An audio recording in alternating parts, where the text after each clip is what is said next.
Okay, வணக்கம். இன்னைக்கு தமிழ் சினிமாவுடைய வரலாற்றில் ஒரு மிகப்பெரிய ஒரு விழா நடந்துகிட்டு இருக்கு.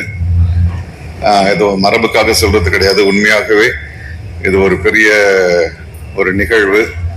ஏன்னா ஒரு நூற்றாண்டு காலம் கழிச்சு அதனுடைய நீட்சியா இன்னொரு படம் தயாரிக்கப்படுது. அதுக்கு ஒரு பெரிய வரவேற்பு இருக்கு, பெரிய ஒரு கனவு இருக்கு. அப்படின்னும் போது நிச்சயமா அது ஒரு பெரிய சாதனைன்னு தான் நான் நினைக்கிறேன். இதுல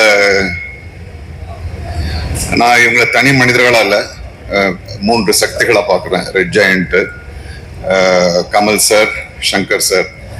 ஏன்னா 3 பேருமே அதுல கமல் சாரும் சங்கரும் வந்து அவங்கவுங்க துறையில ஒரு உச்சத்தை தொட்டவங்க.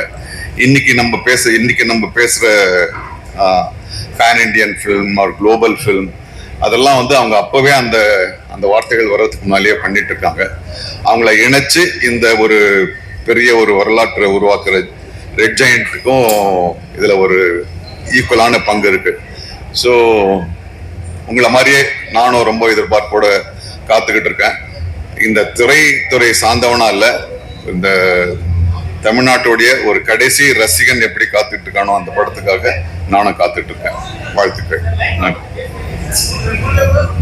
சரி, மன்னிக்கணும்.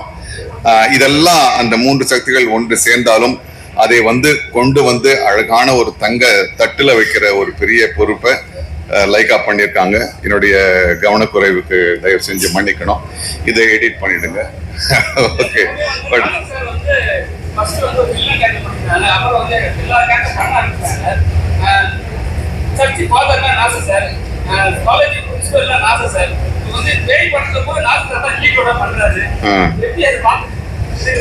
அதுதானே என் தொழிலு. அதுதான் நான் ஒரே மாதிரி பண்ணா அது நல்லா இருக்காது. அது எந்தெந்த கதாபாத்திரம் கொடுக்கப்படுதோ அதை நான் பண்ண வேண்டியது என்னுடைய கடமையாகுது. இந்தியன் 2க்கு என்னுடைய மனப்பூர்வமான வாழ்த்துக்கள். நன்றி.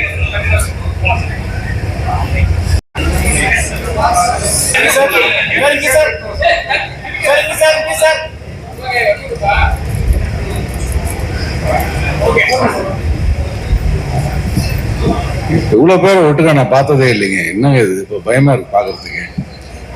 நான் என்ன பேச போறேங்க, எதுக்கு என்ன வர சொன்னீங்கன்னு தெரியலையே. நானும் அதுக்குள்ள இருக்கிறேன், ஒரு சின்ன ரோல் பண்ணிருக்கேன், அவ்வளவுதான். அதுக்கு தான் வந்திருக்கிறேன்.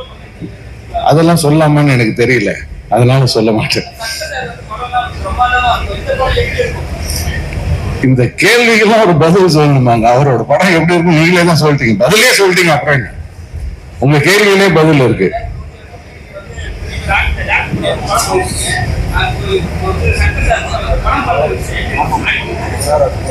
சங்கர் சார் கூட நான் இதுக்கு முன்னாடி டப்பிங் ஒர்க் பண்ணேன் ரோபோல.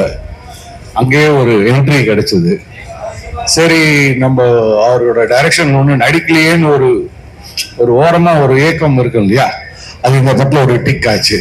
ரொம்ப பெரிய ரோல்லாம் இல்லை, பட் அவரோட டைரக்ஷன்ல பண்ணாலே பெரிய விஷயம் தான் அது.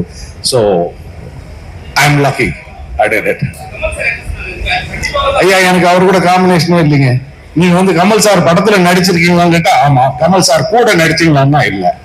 ஸோ எனக்கு என்னோட காம்பினேஷன் பாபி சிம்மா சார் கூட தான். அவர் கூட தான் டிராவல் பண்ணுவேன். தேங்க்யூ.